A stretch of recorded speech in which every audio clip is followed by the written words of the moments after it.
원장님과 함께 러시아의 우크라이나 침공 상황이 앞으로 어떻게 전개될지 살펴보겠습니다. 네, 어서 오십시오. 네, 안녕하세요. 결국 러시아가 우크라이나를 공격했습니다. 동부 돈바스 지역뿐만 아니라 우크라이나 전역에서 뭔가 러시아의 공격이 이루어지고 있는 것으로 보이는데, 자 그러면 이게 사실상 전면전이 시작됐다고 봐야 될까요?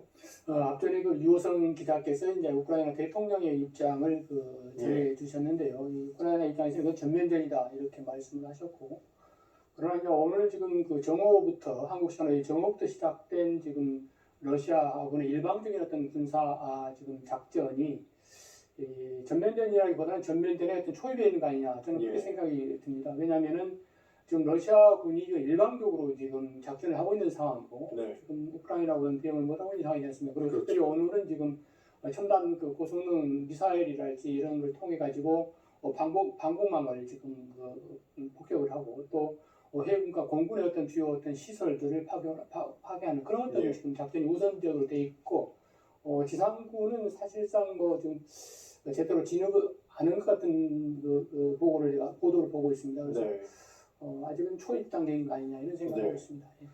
그런데 궁금한 건 푸틴 러시아 대통령은 어제만 해도 당장 군대를 보내는 건 아니다라고 했었는데, 사실 하루 만에 이 특별 군사 작전을 시행을 한 겁니다. 자, 이 러시아의 어떤 군사 행동의 의도는 뭐라고 볼 수 있을까요? 저는 푸틴 대통령이 이제 우크라이나 정부군으로부터 오는 친러 반군 지역의 위협에 직면해가지고 지금 작년 3월달에 이제 군을 집중 배치에다가 11월달 배치했지 않습니까?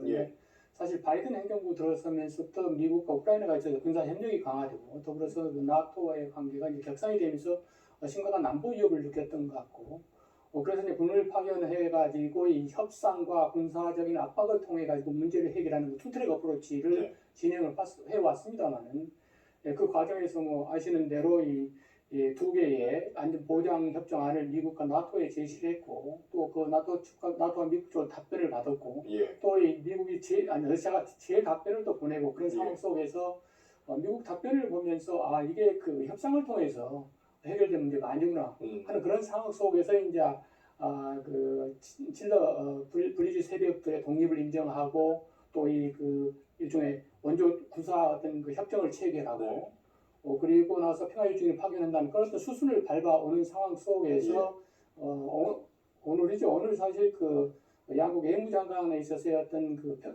회담이 예정이 돼 있었는데 미국이 갑작스럽게 캔슬을 하지 않습니까? 그래서 아마 오늘 아침에 일찍이 지금 5시, 현지 시간 5시 50분입니다. 푸틴 대통령이 대국 연설을 통해서 특별 군사작전을 명령을 하고, 거기에 부응해가지고 이제 이 3면에서 동남북이죠. 이 3면에서 이 같은 군사 행동을 한 거 아니냐 이런 생각을 하고 있습니다.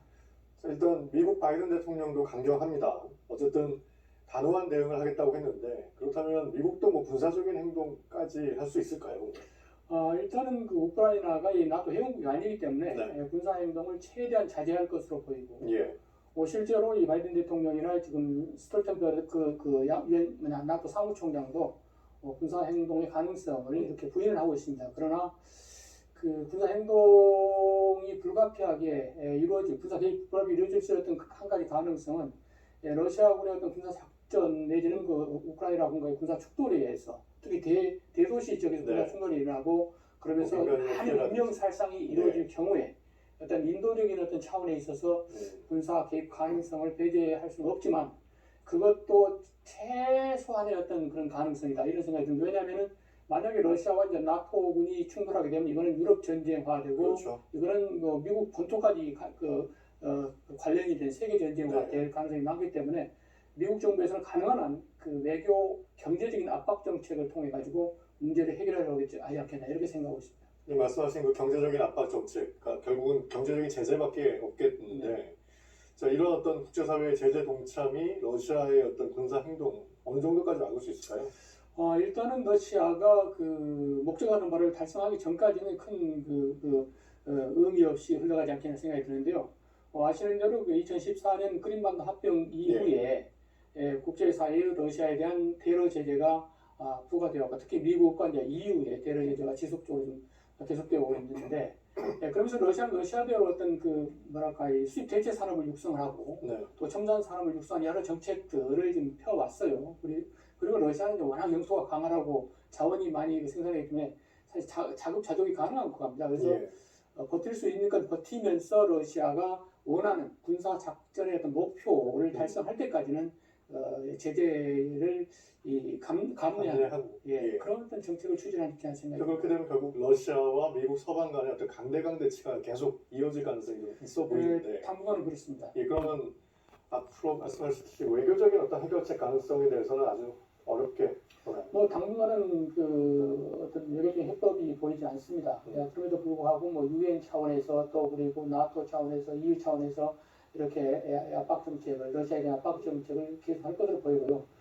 그러나 러시아는 자국이 일단 그 칼을 빼앗지 않습니다. 그러나 칼을 빼앗은 상황 속에서 쉽게 칼을 집어넣을 수 없는 상황이에요. 예. 그래서 이 군사작전을 통해서 얻고자 하는 여러 어떤 그 목표, 특히 지금 돈바스 지역에 국한하지 않는 그 노보러시아 지역, 그러니까 돈바스부터 저기 이제 오데사 여기까지 네. 연결되는 그런 지역, 아니면 또 하리코프라고 해서 하리키브 내지 하리코프라고 있습니다만 예. 그 지역까지 이렇게 포함해서 동남부 지역을 이렇게 점령을 해가지고 이렇게 친러 정권을 수립하고 그 지역을 일종의 그 우크라이나 내에 분쟁 지역화하면서 우크라이나 나토 가입을 저지하는 그런 어떤 목적이 달성된 후에 아마 협상에 임하고 또 러시아군이 철군한 그런 어떤 수순이 이루어지지 않을까 그런 전망을 해보고 있습니다.